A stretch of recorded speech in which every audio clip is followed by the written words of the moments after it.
2017 జూలైలో హేమ కమిటీ అని ఒకటి ఫామ్ చేశారు. వాళ్ళు మలయాళం ఇండస్ట్రీకి సంబంధించినటువంటి సెక్షువల్ ఎలిగేషన్స్ మీద ఒక రిపోర్ట్ ని ఫామ్ చేసి ఆ రిపోర్ట్ ని ఇవ్వాలి అనేసి 2017లో హైకోర్టు తెలియజేసింది. అయితే ఆ కమిటీ రిపోర్ట్ ని రీసెంట్ గా మొన్న ఆగస్టు 19 ఇచ్చింది. ఇచ్చిన దగ్గర నుంచి భారీ ఎత్తున మలయాళం సినిమా ఇండస్ట్రీ మొత్తం ఉన్నటువంటి బడా బడా తలకాయలు, పెద్ద పెద్ద తలకాయల పేర్లు, వాళ్ళు చేసిన తప్పులు, ఏ రకంగా విమెన్ ని వాళ్ళు ఇండస్ట్రీ ఉమెన్ ని ఏ రకంగా సినిమా ఇండస్ట్రీ ఉమెన్ ని హెరాస్ చేస్తున్నారు అనేది చాలా స్పష్టంగా బయటపడింది. ఆ రిపోర్ట్ ఎంత పెద్ద అంటే 235 పేజీల రిపోర్టు. ముగ్గురు ఇచ్చారు దీన్ని. ఒక జడ్జి, ఒక రిటైర్డ్ జడ్జి, అట్లా ఈ సినిమా సంబంధించినటువంటి శారద అనే ఒక యాక్ట్రెస్, ఇంకొక వ్యక్తి, ముగ్గురు కలిసి ఇచ్చినటువంటి రిపోర్ట్ ఇది. అంటే వీళ్ళు ఈ 3 సంవత్సరాలు, ఇన్ని సంవత్సరాలు కూడా దాదాపు 7 సంవత్సరాలు కదా, 17 అంటే 7 సంవత్సరాలు కూడా ఇండస్ట్రీలో బతికిన, ఇన్నాళ్ళు ఉన్న అనేక మందిని వెళ్ళి పర్సనల్ గా కలిసి వాళ్ళ యొక్క రిపోర్ట్స్ తెలియజేసుకొచ్చి పోస్ట్ చేశారు. ఇందులో horrid tales of sexual exploitation, illegal bans, discrimination, drug and alcohol abuse, wage disparity, in some cases inhuman work conditions, ఈ అంశాలన్నిటిని కవర్ చేస్తూ వాళ్ళు ఈ రకమైనటువంటి రిపోర్ట్ ఇచ్చారు. ఈ వీడియోని మీరు ఫర్దర్ గా చూసే ముందు, ఇది మగవాడికి అగెనిస్ట్ వీడియో కాదు. ఆడవాళ్ళకి సంబంధించి హెరాస్మెంట్ గురించి మెన్షన్ చేస్తే మగవాడికి అగెనిస్ట్ కాదు. ఇది అర్థం చేసుకోవాలి. ఆడవాళ్ళని హెరాస్ చేసేటువంటి మగాడికి అగెనిస్ట్, ప్రతి మగాడికి అగెనిస్ట్ కాదు. పిచ్చి నా కొడుకులా కొంతమంది young people, young generation people ఏదన్నా ఆడవాళ్ళ మీద హెరాస్మెంట్ జరుగుతుందిరా అని చెప్పగానే మగాడికి జరగట్లేదు, ఏమో మగాడికి జరిగితే కూడా పోరాడదాం, దాని గురించి కూడా మాట్లాడదాం. మగాడేం తక్కువ కాదు, ఆడది ఎక్కువ కాదు, ఆడది తక్కువ కాదు, మగాడు ఎక్కువ కాదు. ద హోల్ పాయింట్ ఈక్వాలిటీ గురించి, అందరికీ జస్టిస్ జరగాలనేటువంటి అంశం గురించి. అయితే ఇందులో ఎంతో మంది పెద్దవాళ్ళ పేర్లు, అంటే సీనియర్స్ అయిపోయిన వాళ్ళు, రిటైర్ అయిపోయిన వాళ్ళు, ఈస్టర్ ఇయర్ యాక్టర్స్ అంటారు కదా, వాళ్ళని సినిమా షూటింగ్ల మధ్యలో వచ్చి తలుపు కొట్టి ఏ రకంగా వాళ్ళని హెరాస్ చేసేవాళ్ళు, ఏ రకంగా మా కోరిక తీరిస్తే గానీ నువ్వు హీరోయిన్ అవ్వలేవని ఇండస్ట్రీలో 70s, 80s, 90s, 2000, 2010s, 2020s ఇప్పటి వరకు కూడా ఏ రకమైనటువంటి హెరాస్మెంట్లు మలయాళం ఇండస్ట్రీలో జరిగాయి అనేటువంటి దాన్ని వరుస పెట్టి రిపోర్ట్ లో తెలియజేస్తూ ఆ పేర్లు బయట పెడుతూ ఉండేసరికి ఒక్కొక్కడికి మెంటల్ ఎక్కిపోయింది.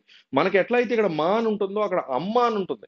అమ్మ అంటే association of Malayalam movie artist. So ఈ association of Malayalam movie artist AMMA అనే దానికి డిఫరెంట్ సెక్రటరీస్, అందులో సాదిక్ అని ఒకడు ఉన్నాడు. వాడి మీదే మెయిన్ ఎలిగేషన్, ఫస్ట్ ఎలిగేషన్ వాడి మీదే బయటపడింది. దాంతో వాడు రిజైన్ చేశాడు. సో రిజైన్ చేసిన వాడి మీద కావచ్చు, రిజైన్ చేసిన ఏ పొజిషన్ లో ఉన్నా చర్య అయితే తీసుకోవాలిగా. చర్య తీసుకోవాల్సిన నెక్స్ట్ పొజిషన్ లో సెక్రటరీ ఎవరో ఉన్నారు.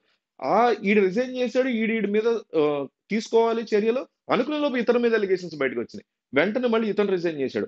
ఆ తర్వాత ఇదంతా చూసి, గందరగోళం అంతా చూసి మోహన్ లాల్ పిచ్చెక్కిపోయి, మోహన్ లాల్ మెయిన్ హెడ్ దీనికి, ఈ ప్రెసిడెంట్ గా ఉంటాడు. ఈ అమ్మకి మాకి ఎట్లయితే ఇక్కడ విష్ణువో అక్కడ మోహన్ లాల్ ఉంటాడు. మోహన్ లాల్ ఇదంతా చూసి మెంటల్ ఎక్కిపోయి, బాబు ఇది ఎక్కడ గొడవరా బాబు అని ఆయన కూడా రిజైన్ చేసేసి వెళ్ళిపోయాడు. మమ్ముట్టి గాని, ఈ రోజు ఎంపీగా ఉన్నటువంటి సురేష్ గోపి గాని, వీళ్ళే కదా ఇండస్ట్రీ పెద్దలు. మనకి ఇక్కడ చిరంజీవి, బాలకృష్ణ వీళ్ళందరూ ఎట్లాగో అక్కడ మమ్ముట్టి, మోహన్ లాల్, సురేష్ గోపి వీళ్ళే పెద్దలు. కానీ సురేష్ గోపి ఒక ఎంపీగా ఉండి కూడా సిగ్గు లేకుండా దీని మీద కనీసం ఒక్క మాట కూడా మాట్లాడకుండా సైలెంట్ అయిపోయాడు. అంటే ఏ ఇండస్ట్రీ అయినా సరే ఆడవాళ్ళ పట్ల చాలా తీవ్రమైన, దారుణమైనటువంటి సెక్షువల్ హెరాస్మెంట్స్ ఉంటాయి అనేది అందరికీ తెలిసిందే. ఎస్పెషల్లీ సినిమా ఇండస్ట్రీలో ఇంకా ఇంకా ఇంకా ఇంకా దారుణంగా ఉంటారు. రీసెంట్ గా కూడా నేను ఒక అమ్మాయితో మాట్లాడా, నా ఫ్రెండ్. ఆ అమ్మాయి తన వర్క్ ప్లేస్ లో ఉన్నటువంటి సెక్షువల్ హెరాస్మెంట్ కాదు కానీ mental harassment, because of A women అనేటువంటి మెంటల్ హెరాస్మెంట్ వల్ల తను రీసెంట్ గానే జాబ్ కి రిజైన్ చేసింది. నాకు ఎవరన్నా ఒక లాయర్ ఉంటే చూడు, కార్పొరేట్ లాయర్, నా సీఈఓతో నేను ఫైట్ చేయాలనుకుంటున్నాను అనేసి అమ్మాయి నన్ను అడిగితే, నేను కాంటాక్ట్ కూడా అడిగితే వేరే ఫ్రెండ్ అడిగి. అంటే ఆడవాళ్ళు అనేసరికి వాళ్ళకి సంబంధించి ఏది వాళ్ళు చేయలేరు, వాళ్ళ వల్ల కాదు, వాళ్ళకి సంబంధించి ఫ్యామిలీ ఇష్యూస్ ఉంటాయి. అంటే నేను అనేది వర్క్ యొక్క స్కిల్ ని మనం జెండర్ బేస్డ్ కాకుండా, నిజంగా ఆ అమ్మాయి వర్త్ కాదు తీసిపడే, క్వశ్చనే లేదు. కానీ జెండర్ మీద బేసిస్ చేయడం అనేది ఫస్ట్ దరిద్రం మనకి. రెండోది, వాళ్ళకి వాళ్ళ స్కిల్ నచ్చో, వాళ్ళలో మనకి ఇంకేదైనా బెటర్ గా పెర్ఫామ్ చేస్తారనిపించో వాళ్ళకి జాబ్ ఇవ్వాలి తప్ప, వాళ్ళలో ఏ స్కిల్ లేకుండా జాబ్ ఇచ్చి రేపొద్దున వాళ్ళని సెక్షువల్ ఫేవర్స్ అడగడం అనేది అత్యంత నీచమైనటువంటి థింగ్ ఎనీ ఇండస్ట్రీలో. అట్లాంటిది సినిమా ఇండస్ట్రీలో బ్యాక్ టు బ్యాక్ హెరాస్మెంట్లు చేయటం, వర్క్ ప్లేస్ ఎన్వైర్న్మెంట్ అనేది అమ్మాయిలకి ఇబ్బందికరంగా ఉండేలాగా చేయటం. ఆల్రెడీ ఎవరైతే సెక్షువల్ హెరాస్మెంట్ చేశాడు పలానా వ్యక్తి నా మీద అని ఏ హీరోయిన్ అయితే వెళ్ళి ఒక ప్రొడ్యూసర్ కి డైరెక్ట్ గా కంప్లైంట్ ఇచ్చిందో, ఎంత సేడిస్ట్ నా కొడుకులు అంటే, అదే డైరెక్టర్, ప్రొడ్యూసర్ తర్వాత రోజు అదే హీరోతో స్మూచ్ సీన్ పెట్టి 80 టేక్స్ చేశారంట. అంటే ఆ అమ్మాయిని నమ్మించి ఈ సీనే ఫైనల్, ఇదైతే సినిమా అయిపోద్దని వీళ్ళందరూ కలిసి హీరోకి చెప్పేశారనమాట. వీళ్ళెళ్ళి ఇట్లా ఈ రకంగా ఆ అమ్మాయి నీ మీద పెట్టింది కంప్లైంట్ అంటే, వాడిచ్చిన ఐడియానో వీళ్ళు ఇచ్చినటువంటి ఐడియా, రేపు దీన్ని ఇట్లా అరెస్ట్ చేద్దాం, ఇలా ఇంత నా మీద కంప్లైంట్ చేస్తుందా ఇది అనేసి. అంటే మలయాళం ఇండస్ట్రీ అనేది ప్రపంచంలోనే అతి గొప్ప సినిమాగా బయటకు వస్తుంది. ఇయర్ నేషనల్ అవార్డు వచ్చింది ఆటం సినిమాకి. ఆటం సినిమా కూడా ఆటం సినిమా కూడా సెక్షువల్ హెరాస్మెంట్ గురించే. ఎస్పెషల్లీ థియేట్రికల్, అంటే అది ఒక నాటకానికి సంబంధించినటువంటి గ్రూప్ లో జరిగే సెక్షువల్ హెరాస్మెంట్. ఇది సినిమాకి సంబంధించినటువంటి సెక్షువల్ హెరాస్మెంట్ బయటకు వచ్చింది. ఏ ఇయర్ అయితే ఆటం అనే సినిమా నాటకాలు వేసే వాళ్ళ మధ్య జరిగే సెక్షువల్ హెరాస్మెంట్ గురించి సినిమా తీసిందో, అదే ఇండస్ట్రీ నేషనల్ అవార్డు కొట్టిందో, అదే ఇండస్ట్రీలో నిజాలు బయటపడినాయి. ఒకటి చెప్తున్నా, ఒక ఇండస్ట్రీ సూపర్ సినిమా, చాలా పర్ఫెక్ట్ ఎగ్జాంపుల్. ఒక మనిషి చాలా అద్భుతమైనోడు, చాలా మంచోడు. వీడు వీడు అలాంటోడు కాదు, లేకపోతే ఈ అమ్మాయి అలాంటిది కాదని మనం ఎప్పుడైతే రాంగ్ అజంప్షన్ చేసుకుంటామో, అలాంటప్పుడు ఇట్లాంటివి బయటపడతాయి. వాళ్ళలోనే ఎక్కువ, అంటే తెలుగు ఇండస్ట్రీ ఉండమని కాదు, తెలుగు ఇండస్ట్రీలో ఇలాంటిది ఒక రిపోర్ట్ పెడితే ఇది 230 2335 పేజీలు వేయాలి మన రిపోర్ట్లు. అట్లాంటివి ఎన్నో జరుగుతాయి. అంత కనీసం కేరళ వాళ్ళని, కేరళ హైకోర్టుని, కేరళ యొక్క మెంటాలిటీ పీపుల్ మెచ్చుకోవాలి. అట్లీస్ట్ వాళ్ళు ఇప్పటికైనా రియలైజ్ అయ్యి విమెన్ పట్ల ఈ రకమైనటువంటి రిపోర్ట్స్ చెయ్యాలి, ఇలాంటి కమిటీలు వేయాలి, నిజాలు బయటికి రావాలి, తప్పు చేసిన వాళ్ళని శిక్షించాలి, వాళ్ళ పేర్లు బయటికి పెట్టాలి అని. నేను షాక్ అవుతాను. Tamil Bigg Boss last year చూస్తే ఎవరన్నా కమల్ హాసన్ హోస్ట్ గా చేస్తే సిగ్గు జర ఉండాలి కమల్ హాసన్. నేను fan, Kamal Haasan diehard fan నేను. నాకు రజనీకాంత్ కంటే కమల్ హాసన్ ఇష్టం. సిగ్గు సరం ఉందా కమల్ హాసన్ కనిపించింది ఎపిసోడ్ చూస్తే.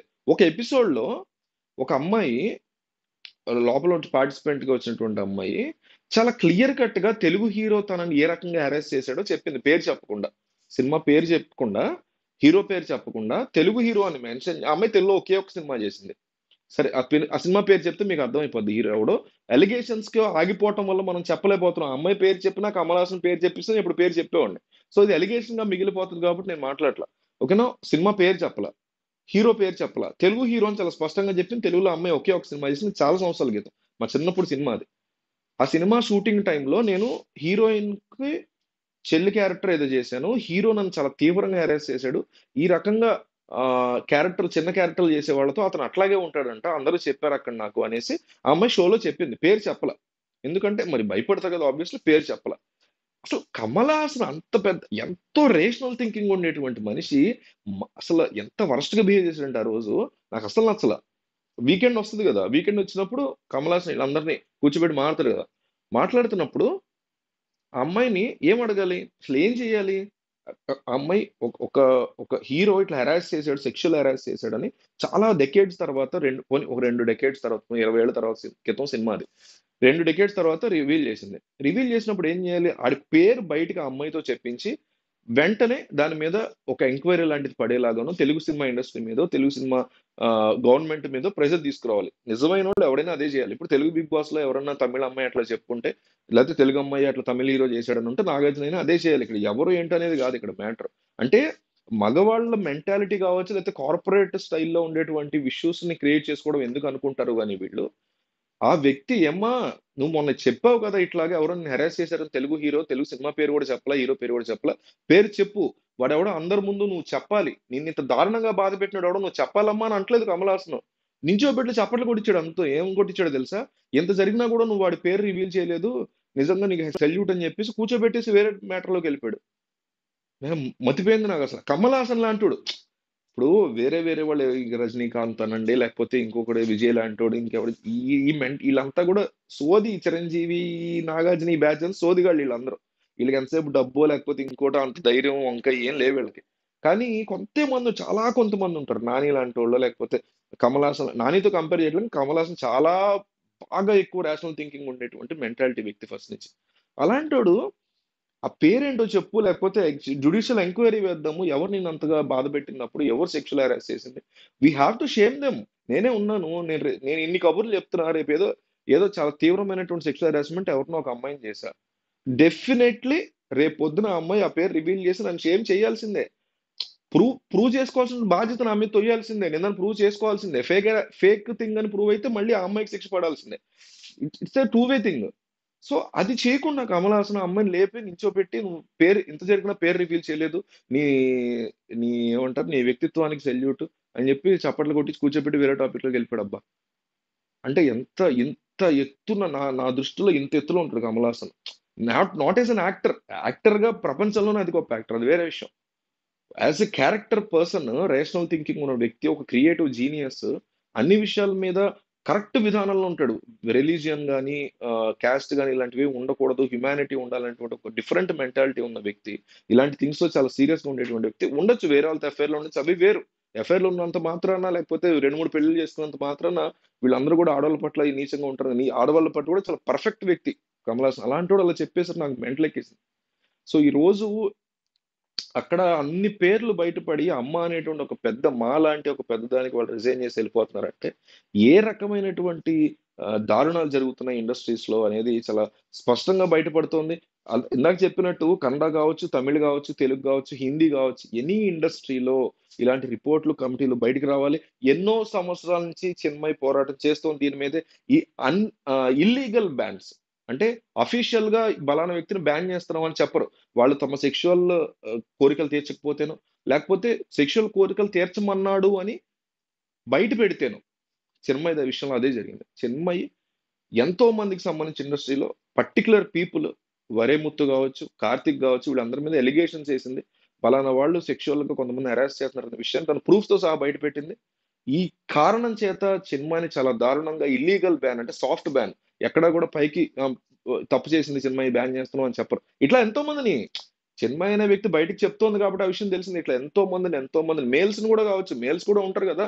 ఫిమేల్స్‌కి ఇట్లా జరుగుతోంది. ఇట్లా సెక్షువల్ హెరాస్ చేస్తున్నారనేటువంటి విషయాన్ని బయటికి చెప్పిన వాళ్ళని సాఫ్ట్ బ్యాన్ చేయటం. అరేయ్! పలానోడు మనం ఏదో చేస్తే దాని గురించి ఫుల్ స్ప్రెడ్ చేస్తున్నాడు రా! ఆడిని బ్యాన్ చేయండి ఇండస్ట్రీ నుంచి. అంటే బ్యాన్ చేయడం అంటే సినిమా ఆపర్చునిటీస్ ఇవ్వరు అంతే వాళ్ళకింకా. సింగర్ అయితే పాడే ఆపర్చునిటీ ఇవ్వరు. నటించేవాడైతే నటించేవాళ్ళు ఆపర్చునిటీ. ఈ రకమైనటువంటి స్కామ్ మొత్తం ఈరోజు మలయాళం ఇండస్ట్రీలో బయటకొచ్చింది. ప్రతి ఇండస్ట్రీలో ఈ రకంగా బయటకొస్తేనే ఎవడి కాడు ఒళ్ళు దగ్గర పెట్టుకొని ఆ క్యారెక్టర్‌కి తగ్గట్టు ఆ పెర్ఫార్మన్స్ ఆ పిల్ల చేయగలదా? నీకు ఎక్స్‌పోజింగ్ క్యారెక్టర్ అయితే ముందే చెప్పి చేయించుకో అది వేరే విషయం. బట్ సెక్షువల్ ఫేవర్స్ విషయంలో పడుకుంటేనే, నా గదిలోకొస్తేనే నీకు సినిమా ఇస్తేనటువంటి నీచులు ప్రతి ఇండస్ట్రీలో వరల్డ్ వైడ్ ఉన్నారు. అందుకే అప్పట్లో మీ టూ ఉద్యమం చాలా గొప్పగా నడిచింది. మీకు గుర్తుంటే ఇప్పటికి కూడా ఎంతో మంది మీ టూలో బయటకొస్తుంటారు. అట్లాగని మెన్‌ని హెరాస్ చేసే ఇండస్ట్రీలు లేవంట్లే. మెన్‌ని హెరాస్ చేసే ఇండస్ట్రీలు కూడా బొచ్చుడున్నాయి. చాలా దారుణంగా ఉన్నాయి. వర్క్ ప్లేస్ హెరాస్మెంట్ ఉంటది మనకి. సెక్షువల్ హెరాస్మెంట్ ఉన్న మగాళ్ళు ఉన్నారు. వర్క్ ప్లేస్ హెరాస్మెంట్ అయితే మనకి నువ్వు మగాడివి కదా చేయలేవా అనేసి తీవ్రంగా హెరాస్ చేసేటువంటి సందర్భాలు ఉన్నాయి. అవొచ్చినప్పుడు వాటి గురించి కూడా మాట్లాడదాం. ఇక్కడ ఎవ్వరు ఎక్కువ కాదు, ఎవరు తక్కువ కాదు.